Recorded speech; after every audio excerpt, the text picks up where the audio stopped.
Tout cela, ça reste de la théorie. Ok? Mais on va voir des exemples.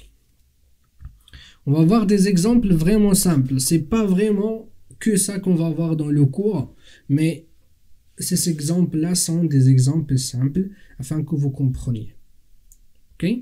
Très bien.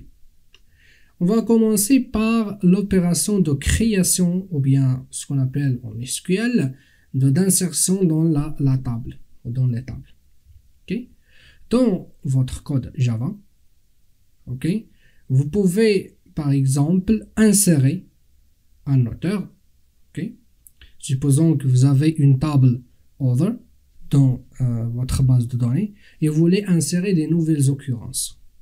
Dans le code Java, ce que vous allez faire tout simplement, vous allez instancier une instance de la classe Other qui va par la suite, on va voir représenter la table Other dans la base de données. Et ce que vous allez faire ensuite, c'est de la sauvegarder.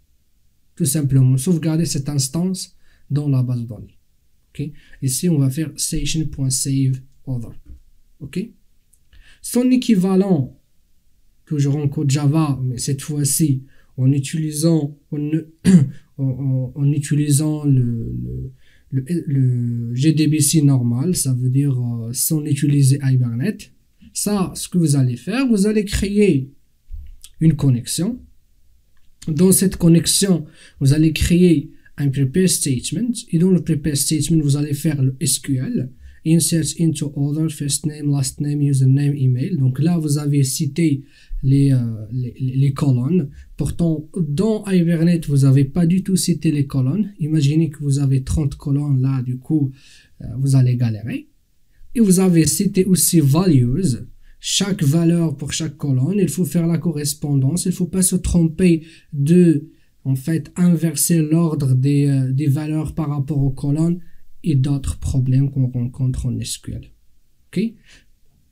Ce qui est important avec Hibernate dans l'instance Other, c'est que tout est encapsulé. Okay? Voilà. Donc, voilà pour l'exemple de Grace. Et pour finir avec le prepare statement, et après vous allez faire, au lieu de save dans Hibernate, là vous allez faire execute query ou bien execute. Ok? Très bien. Nous allons voir un autre exemple.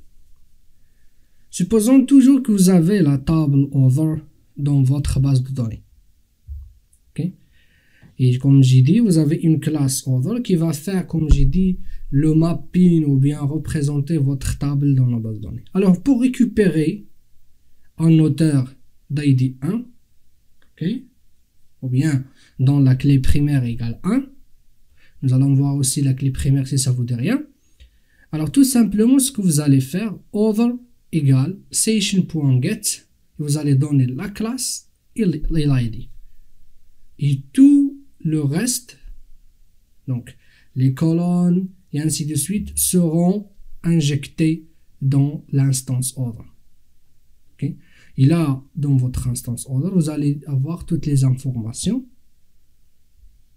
concernant l'auteur d'ID 1. Okay? Si vous voulez faire cela en JDBC ou bien en SQL normal, ce que vous allez faire, c'est que vous allez créer toujours un prepared statement à partir d'une connexion. Vous allez faire select étoile from other where id égale 1. Okay. Vous allez exécuter votre prepared statement. Ensuite, vous allez vérifier est-ce que vous avez des résultats dans votre prepared statement. If rs.next not nul, ou bien, pardon, égale true. Dans ce cas-là,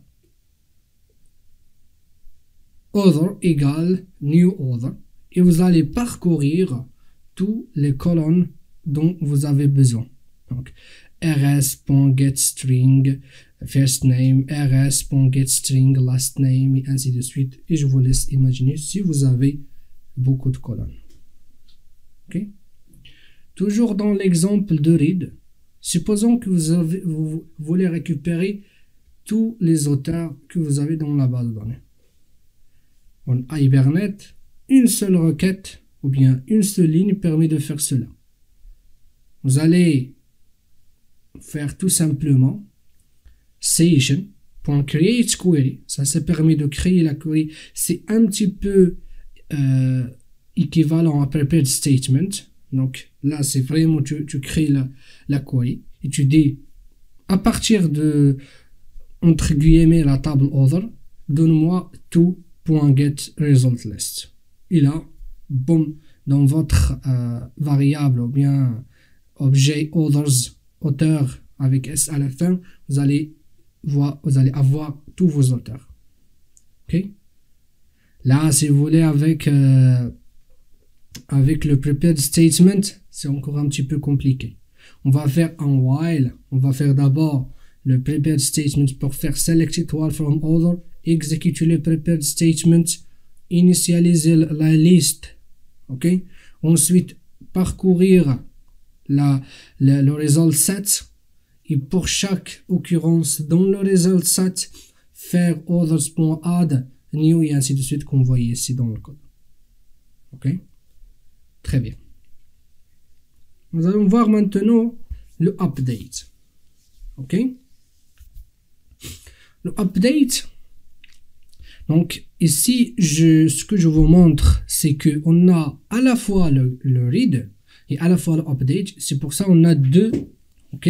On a deux lignes. On a la première ligne pour récupérer l'auteur d'ID 1. Donc other session.getOther.class 1. Ok? Et ensuite, pour modifier, c'est ce qui est vraiment l'objectif d'exemple, on va faire tout simplement other.setLastName pour modifier le last name de l'author et on met la valeur qu'on veut. Okay. Autrement, pour modifier une occurrence, mais cette occurrence vous l'avez déjà dans le code, ce que vous allez faire, vous allez utiliser vos setters, tout simplement. Rien d'autre. Vous n'allez pas faire de requête vers la base de données. Okay. Ça sera fait, mais derrière, vous n'allez pas le faire dans le code.